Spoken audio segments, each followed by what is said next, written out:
insya Allah diangkat derajatnya oleh Allah. Mereka adalah bersama dengan Nabi Muhammad SAW. Mereka setiap hari sudah didoakan oleh hamba-hamba.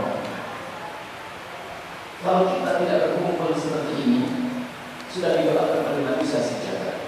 Karena jelas beliau adalah orang yang tidak dalam keadaan husnul khatimah. Apalagi anak sikap adalah belum punya dosa dan tidak punya dosa, masih anak-anak. Dan beliau diangkat derajatnya oleh Allah. Dan jika ada seorang hamba yang sudah diampuni oleh Allah, lalu kita berkumpul karena hamba tersebut, ketahuilah, bukan beliau diampuni karena kita berkumpul seperti Imam Syafi'i untuk menghadiri tempatnya Sayyidatina Nafisah. Beliau berkata, kami yang hidup diampuni oleh Allah karena yang meninggal dunia. Insya Allah kita di sini diampuni oleh Allah adalah seorang anak yang sholat yang telah diambil oleh Allah dalam keadaan mulia. Jadi kita yang butuh. Kalau kita hadir di tempat semacam ini, kita yang butuh. Bukan beliau tidak. Kita sudah diampuni oleh Allah. Kita sudah nyambung dengan kaum muslimin sejak. Orang di Mekah mendoakan setiap saat nyambung kepada beliau. Tapi kita berkumpul karena kita butuh. Ini hal yang kita pahami. Kita ingin melakukan suatu perjalanan. Dan perjalanan kita ini kapan pungkasannya? Yaitu di saat dicabut nyawa kita dalam keadaan husnul khatimah. Beliau sudah sampai. Beliau sudah nyampe tinggal kita ini. Makanya kalau kita menghadiri hal yang perlu kita renungi adalah kita ini, kita nyampe ke tempat itu. Imam Ali bin Abi Thalib siapa beliau? Minal asyra al-basyari dan jannati. 10 orang yang telah memberi kabar dia akan masuk surga. Dan beliau dipilih oleh Rasulullah dan beliau sangat dicintai oleh Rasulullah. Tapi beliau khawatir tidak sampai tujuan. Suatu ketika beliau dalam keadaan sakit di tempat pembaringannya, beliau dalam keadaan sakit, beliau mengerti bagaimana orang mati syahid pahalanya besar dan bagaimana orang mati dalam keadaan Islam cukup selamat.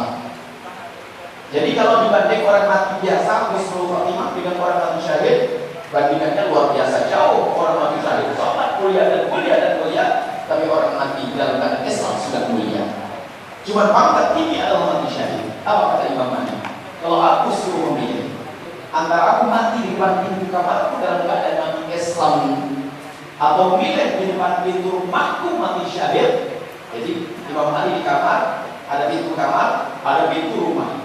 Pintu rumah agak jauh, pintu kamar dekat dengan Imam Ali yang ada di baringan dalam keadaan sakit. Beliau berkata, kalau aku harus memilih mati di depan pintu rumah dalam keadaan Islam atau mati di depan sana dalam keadaan mati syahid, aku milih mati dalam keadaan Islam di depan pintu kamar. Kenapa? Aku tidak tahu di saat aku berjalan ke pintu rumah sana masih ada imanku atau tidak. Itu siapa? Imam Ali bin Abi Thalib. Khawatir imannya dicabut. Makanya kita jangan main-main. Takut iman kita dicabut. Di saat dicabut nyawa kita tidak punya iman, su'ul khatimah. Kelihatannya di dunia sebagai ahli iman, ternyata ahli neraka jahanam sepanjang masa. Maka sekarang yang kita pikirkan adalah diri kita sendiri. Maka ini kesempatan. Kalau kita mengambil hal langsung tengok diri kita. Aku sampai tujuan atau tidak? Sekarang semuanya berpikir. Bagaimana kita saat ini? Bagaimana kehidupan kita, kebiasaan kita?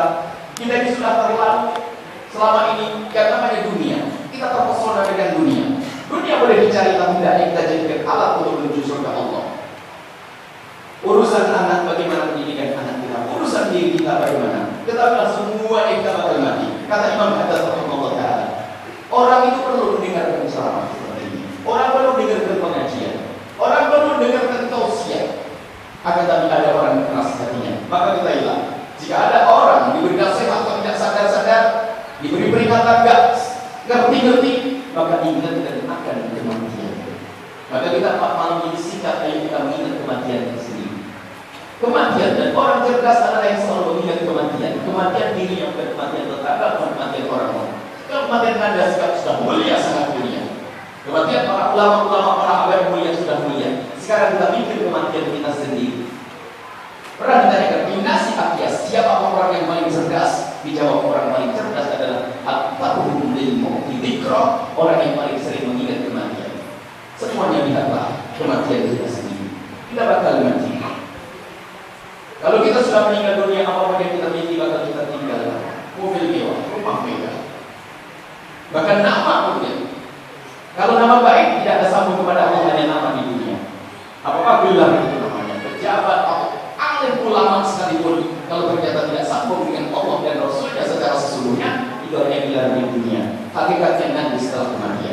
Maka semuanya itu harus setiap saat mengingat tentang kematian dirinya sendiri. Sampai Sayyidina Rasulullah mengajari saat tidur, hendaknya engkau itu menghadap ke kiblat seperti layaknya orang berada di liang lahat. Menghadaplah ke kiblat, ingat bahwasanya bisa saja engkau tidak bangun lagi saat itu. Jadi agar kita sering mengingat kematian dirimu sendiri. Lihat semuanya, kalau kita sudah mati ya, jangan lihat orang lain yang mati, kita Anda ini yang mati ini, yang hari ini berbicara. Kalau sudah ajal tiba, orang tidak bisa menunda lagi. Tidak bisa menunda lagi kalau sudah harus mati-mati. Kadang amal banyak yang akan dibicarakan banyak, yang direncanakan banyak, tapi sudah didahului oleh kematian. Semoga kita semua mati. Tidak cukup hanya memohon, tapi harus ada usaha. Husnul khatimah. Ya. Kalau kita sudah mati, ya, berbicara pun sudah tidak bisa. Lihat baju mewah pun sudah harus kita tinggalkan. Baju kita sampai pakai kain tangan. Lihat rumah megah kita tinggalkan. Gedung mobil mewah, semuanya kekayaan akan kita tinggalkan kalau kita mati. Dan semuanya hendaknya selalu ingat kematian dirinya sendiri. Kematian dirinya. Tidak usah lihat kematian orang lain. Kalau sudah mati bagaimana? Kalau ahli iman disebutkan dalam Al-Quran, wa abshiru bi jannati allati kuntum tu'adun, wa abshiru, berikan kabar gembira.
Dia beli seorang ada sedikit kemudian ini kalau tidak ada, insyaallah semoga Allah berikan kesembuhan kepada semuanya. Banyak berapa kali kita menghadiri majlis ini? Kita perlu berdoa. Berapa banyak kita menghadiri majlis? Tapi apakah itu semua menjadikan kita semakin takut kepada Allah? Atau kita berbangga dari majlis ini? Berapa banyak ilmu yang sudah kita dapat? Kita perlu berdoa.